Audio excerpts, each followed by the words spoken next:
A night to bounce back, a night to show character, a night to forget about last week.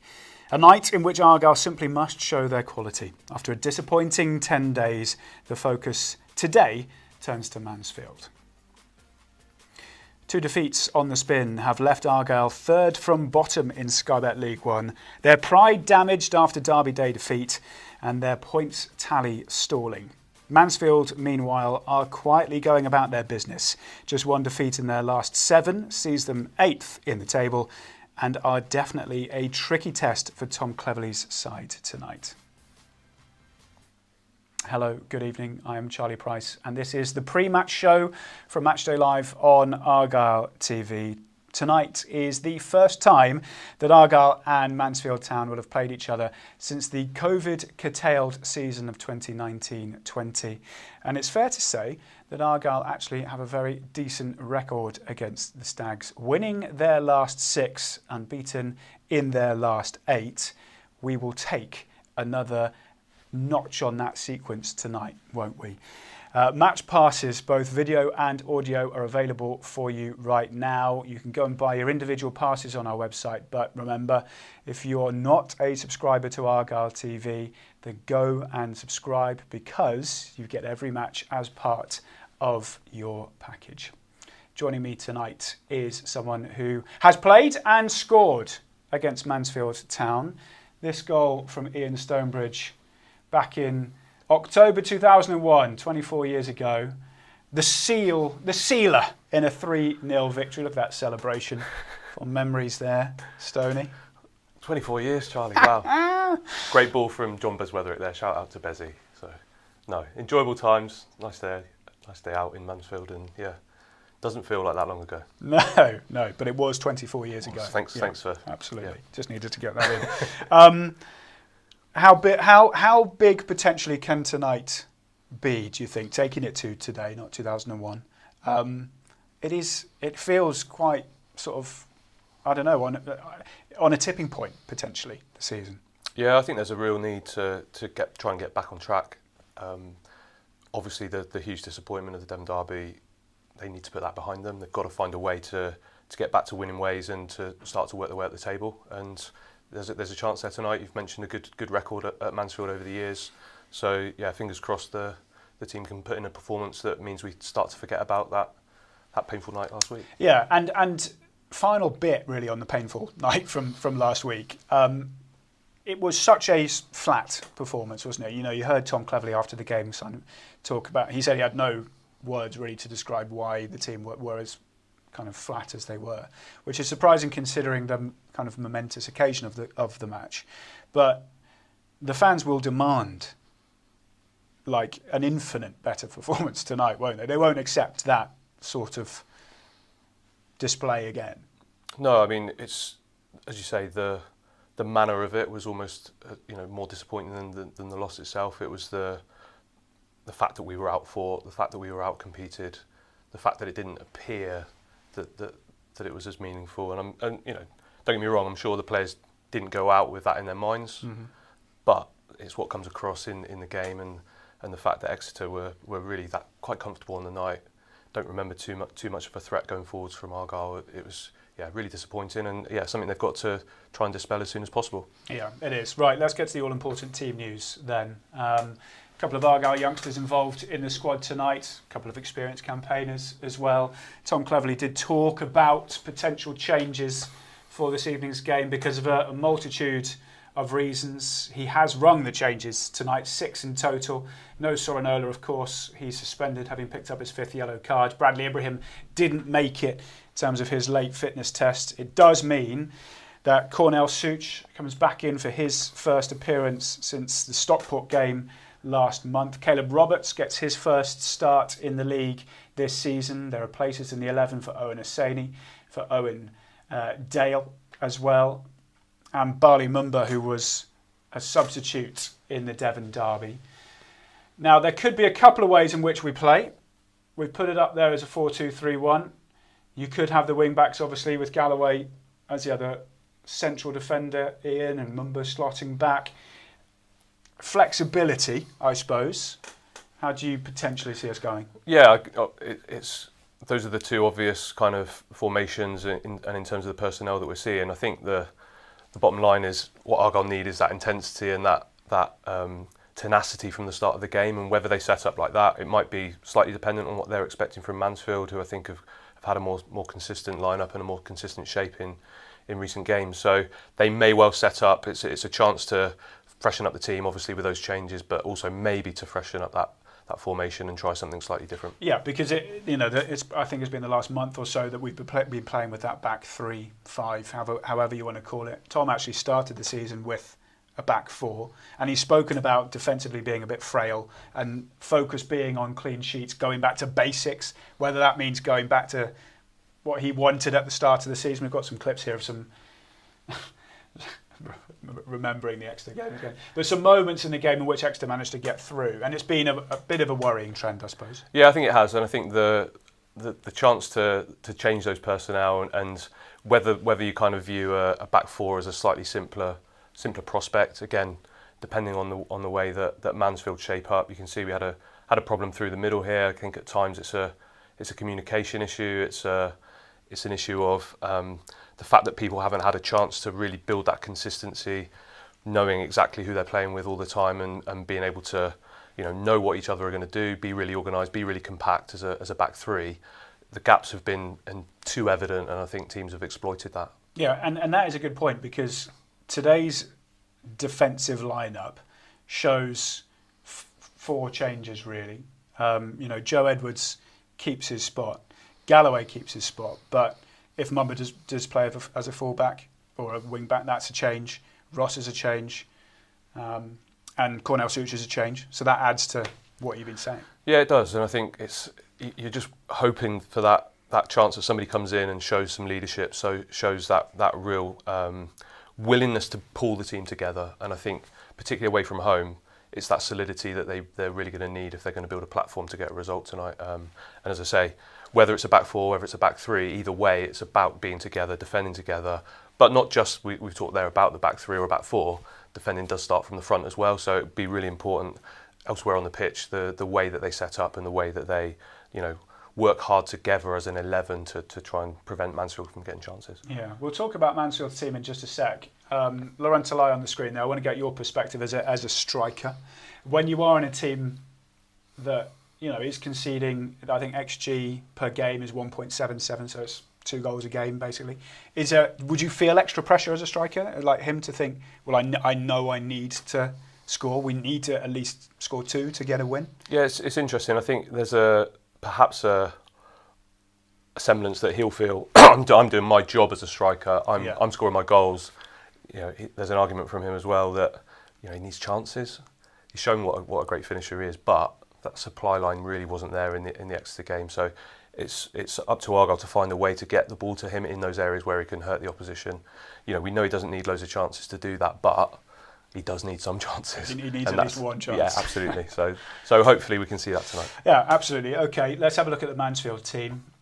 Slightly more straightforward, this one, because for the 3rd game in a row, Nigel Clough, their manager, has stuck with the same 11. He sort of alluded to that after their 1-1 draw against Wigan on the weekend. I suppose the points to pick out from their side, Ian, will be their forward line. They've been pretty consistent. Will Evans got his first goal since August on the weekend, but Tyler Roberts, former Wales international, and Rhys Oates, they look like a pretty decent and effective unit, don't they? Yeah, they do. They look dangerous. Roberts in particular, I think, playing off the front, you can clearly link the play well, but he's also a goal threat. Oates has shown his finishing quality, I think, this season already, and Evans, like you say, is full of running. Again, sweet left foot, and although it might look slightly different to that, out of possession, it might be more of a 4-4-1-1, but they certainly will be keen to get forwards, and however Argyle shape up at the back, it might be that they are making a change in response to that forward line from Mansfield, which, as you say... Yeah. How will that challenge the Argyle back line? If, just say it's a 3, what's the... I think the difficulty if you play a 3 is if you try and then deal with Mariah Welsh and Evans out wide, you end up with your centre-backs too far apart.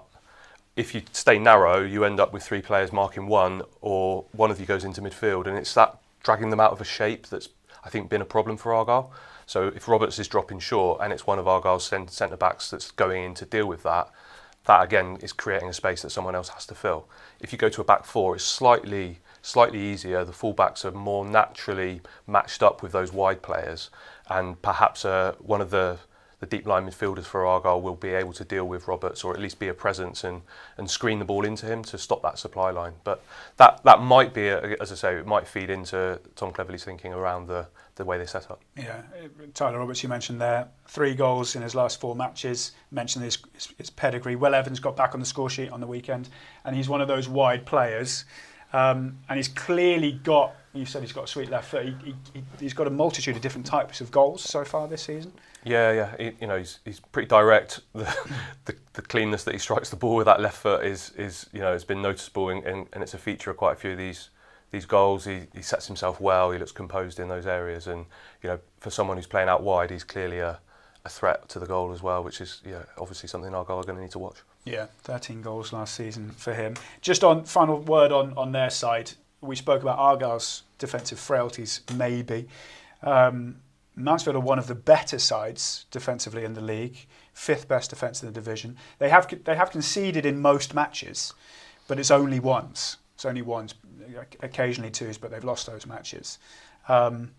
So we were speaking about trying to create chances for Talai. It may be tricky, but they obviously offer up something. Yeah, that does obviously accentuate the need for Argyle to keep a clean sheet, because if Mansfield are, as you say, so stingy at the back, the chances might not be plentiful tonight. But fingers crossed, we've got that top quality striker up there, so it's on the other players to try and get the ball to him in an area where he can hurt Mansfield. Well, someone who will be hoping that Talai can get into those positions is Tom Cleverley. He no doubt will be feeling the pressure, which will only intensify if we don't get a result tonight. But he is calling for calmness, for a bit of togetherness within the club, in the hope that they can piece together a few wins.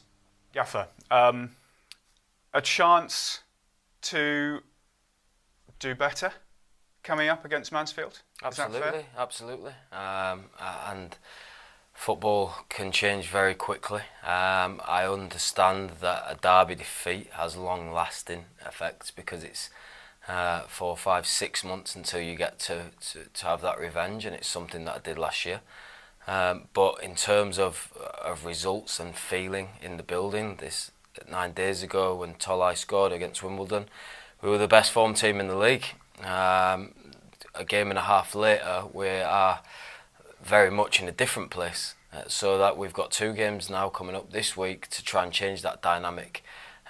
We understand the long-lasting effects of a derby defeat and a real substandard performance in a derby, but the dynamic we can certainly change for the better in a 2-game period, because it turned the wrong way pretty quickly for us last week. Just on tomorrow as well then, Mansfield, what's the feel ahead of that game in terms of what they can bring to the party? Yeah, they're a real solid team. They've got good experience of these levels in their side. Obviously, really experienced manager. They'll compete. They'll do the basics well. But there will be a large focus on what we do ourselves and how we react to a poor week. And in terms of the players, kind of how they're feeling, how they're looking. Yeah, a little bit depleted, if I'm honest, in terms of numbers.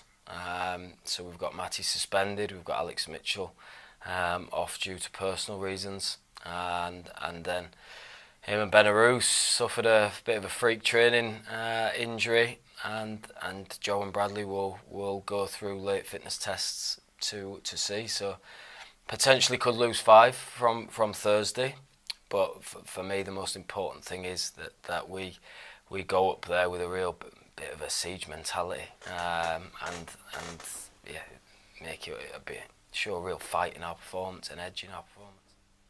And did that chat talking about obviously the team news, which we know, but kind of dotted amongst all of that, siege mentality, fight, need to be better, the kind of phrases in which he used, echoing what we've said, what supporters are saying.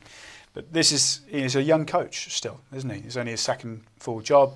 He's seen a lot in football, obviously, through his career, but being the main guy, sort of uncharted waters, and tricky for him, isn't it? Like, it must be.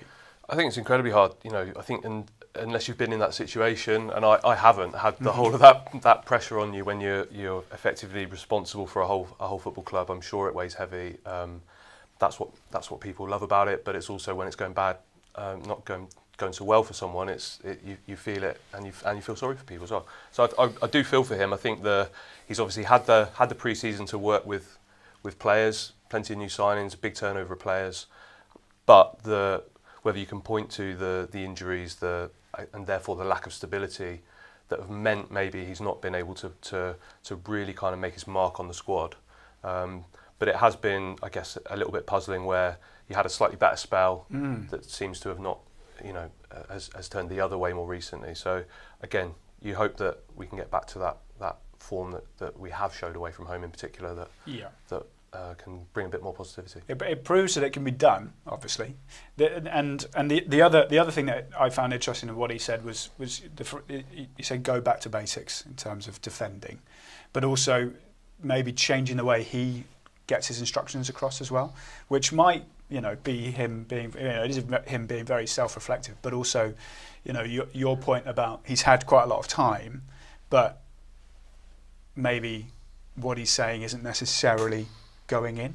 No, I think you can talk about time in terms of time to work with the players, but equally it's a whole, effectively it's a whole new group of players. So they've all got to work out playing together. And we talked already about the lack in a consistency of a lineup, particularly at the back, where you really do depend on those relationships. Yeah. You depend on knowing that when you go up for that header, your mate's covering for you. When you push and close someone down, there's someone else backing you up. You rely on all of those things. It does. Yeah.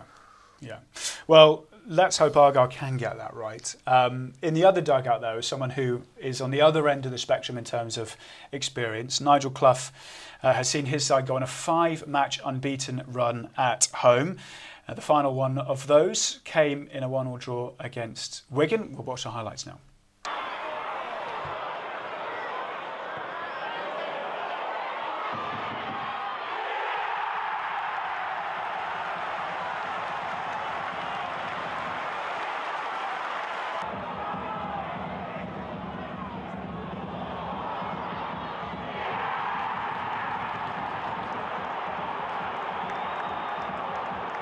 What about that opening goal on 32 minutes? Lovely move. Yeah, it was. I thought we had several today again.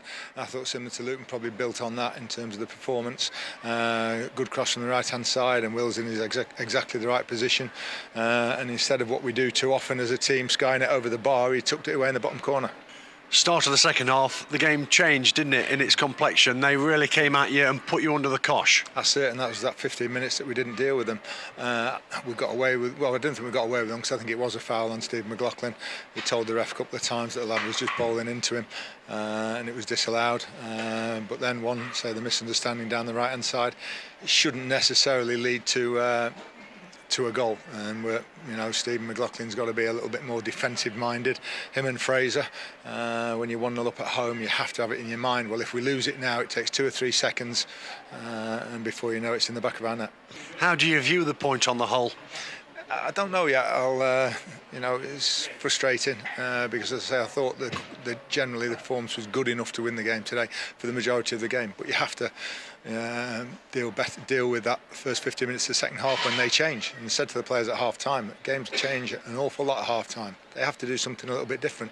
You're 1-0 down, they have to change formation or step onto us a bit, and they did that, and we couldn't quite deal with it well enough.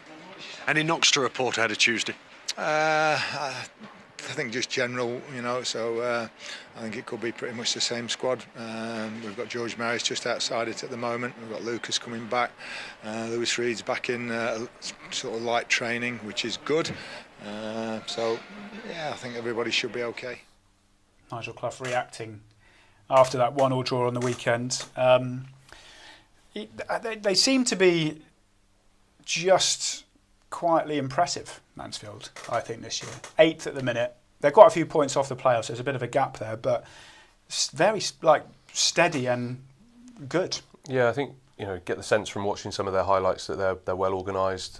It's not a complicated system necessarily that they're playing, and they've got those effective players, like you say, that defence which gives you a platform. when you've got forward players that can go and score goals and create, and a number of them, so they're not overly reliant on one player. And I think that's showing in where they are in the league table. Yeah, and they've not been beaten at home since their first home game of the season. So, again, cliche clang, but tough place to go. Clearly this season, a lot of teams have gone there and failed to win. Stevenage being one of them, impressive result. How do you potentially see the game going? In mind? I mean, it perhaps goes without saying, but it's crucial from Argyle's point of view that they don't concede early. It really is, because that's something that they don't appear to have the kind of capability to come back from at the moment. So if they can keep that solid kind of defensive line and keep a clean sheet till later on in the game, and then they've got the chance to create something, maybe from a set piece, or to lie with his ability to create something for himself, perhaps that's how we can get something out of the game. But yeah, really crucial that we remain in the game and don't concede early. Just a little bit of news actually from the One Call Stadium is that there's been a late change to the Argyle side. So Brendan Wiredu is playing instead of Joe Edwards, who was one of the players that Tom was talking about that had a potential question mark over him. That may well change the way in which Argyle's set up then, if you're bringing in someone who's played as a central defender for a lot so far this season for Joe. Yeah, I guess so. Although I guess Such could also go out to the right as a right back. So really interesting to see. Not the kind of disruption you want before a game, but I guess it's understandable if that's happened in the It feeds into what we were saying about even today, kind of the lack of cohesion. Yeah, kind of bit of uncertainty. It's difficult. You sometimes have these things to deal with in football. I'm sure they'll have a plan, and the player coming in will know exactly what's expected of them. It's just, can they then go and show that on the pitch as well? Has that ever happened to you? Not that I remember. Or in a game that you've played in where there's been a late change? I'm sure it has, but yeah, I mean, I can barely remember that goal, Charlie. We were talking before we came on air about some of Ian's goals, and he was like, no, don't remember it. So yeah, we probably wouldn't even know. Just finally, so how you potentially see it going. What do you really want from Argyle today? As someone who watches them, played for them, has an attachment to them. So this is the fan talking here, Stoney. What do you want from Argyle? I think like everyone, you want to see them care about winning the match. You want to see them together. You want to see them go forwards and create something with some positivity. But it has to start from that solidity. So I think as the managers talked about that's what they've got to go and show against the Mansfield side, who are useful going forwards. So that's the crucial bit. But it's that showing that they care, showing that they want this, that they want it and are able to work together to do that. And we know that the Green Army will be up there, making loads and loads of noise. So give them something to shout about, and they'll get behind them for the rest of the game. Yeah, I think it's something like 600 or 700 have made the journey up midweek. Ridiculous. Obviously, with it being a rearranged kind of fixture, a lot of plans would have been thrown out the water, or out the window. But yeah, that's who they're doing it for. That's who the Argyle players are doing it for. Right, we're done. Our commentary team are in position at the One Call Stadium. Before that, though, if you haven't got your match passes, do make sure that you go and get them from our website, pafc.co.uk. If you're not already subscribed, it's never too late to subscribe to Argyle TV. You get all the matches as part of your subscription. Right, here we go then. Will Argyle continue their fantastic run against Mansfield and make it 7 wins in a row? Finding out for us will be the former Argyle forward Joel Grant and Rob McNichol.